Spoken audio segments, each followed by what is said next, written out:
وصل على رسوله الكريم. أما بعد، فأعوذ بالله من الشيطان الرجيم. بسم الله الرحمن الرحيم. وأقيموا الصلاة وآتوا الزكاة واركعوا مع الراكعين. وقال رسول الله صلى الله عليه وسلم: بني الإسلام على 5 شهادة أن لا إله إلا الله محمد رسول الله وأقيموا الصلاة وآتوا الزكاة والحج وصوم رمضان. জামিয়া ইসলামী আমদাদুল মাদ্রাসার সাপ্তাহিক শিক্ষা সেমিনারের সম্মানিত সভাপতি ও সুযোগ্য বিচারক মণ্ডলী ও দূর দূরান্ত থেকে এলেমের প্রকাশিত তলাবের আজিজ, আমার পক্ষ থেকে জানাই আপনাদের আসসালামু আলাইকুম। প্রত্যেক সপ্তাহের ন্যায় যে মহান রব্বুল আলামিন আমাদেরকে একত্রিত করেছেন এই শিক্ষা সেমিনারে, সেজন্য আল্লাহ তাআলার কাছে শুকরিয়া আদায় করি। আলহামদুলিল্লাহ।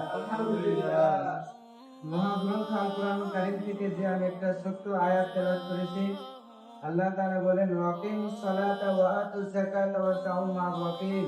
তোমরা নামাজ কায়েম করো, যাকাত দাও এবং রুকুকারীদের সাথে রুকু করো। অর্থাৎ আল্লাহ তাআলা এখানে বলেন মুসলমানদেরকে নিয়মিতভাবে নামাজ আদায় করতে, যাকাত দিতে এবং জামাতে নামাজ পড়তে আল্লাহ তাআলা উৎসাহিত করেছেন। আব্দুল্লাহ ইবনে ওমর রাদিয়াল্লাহু তাআলা আনহু থেকে বর্ণিত, রাসূল কারীম সাল্লাল্লাহু আলাইহি ওয়াসাল্লাম বলেন, বুনিয়াল ইসলামু আলা 5 শাহাদাতি আল্লা ইলাহা ইল্লাল্লাহ মুহাম্মাদুর রাসূলুল্লাহ ওয়া ইকামুস সালাতি ওয়া ইতাজ যাকাতি ওয়াল হজ্জ ওয়া সাওম রমাদান।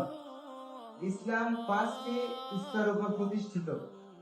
প্রথম, লা ইলাহা ইল্লাল্লাহ মুহাম্মাদুর রাসূলুল্লাহ, আল্লাহ ছাড়া কোনো মাবুদ নাই এবং হযরত মুহাম্মদ সাল্লাল্লাহু আলাইহি ওয়াসাল্লাম আল্লাহ তাআলার রাসূল, এই সাক্ষ্য দেওয়া। দ্বিতীয়, আমাদের নামাজ কায়েম করা।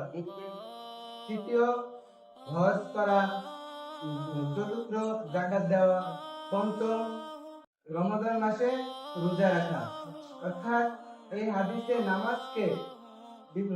হাদিসে গুরুত্বপূর্ণ বিষয়কে নামাজের বিষয়ে উল্লেখ করা হয়েছে। একজন মুসলমান নামাজ ছাড়া পরিপূর্ণতার দিন অর্জন করতে পারে না। সেজন্য ইনশাআল্লাহ সকলেই চেষ্টা করব 5 ওয়াক্ত নামাজ কায়েম করার জন্য, আদায় করার জন্য, অন্যকে নামাজের জন্য আহ্বান ডাকার জন্য চেষ্টা করব ইনশাআল্লাহ।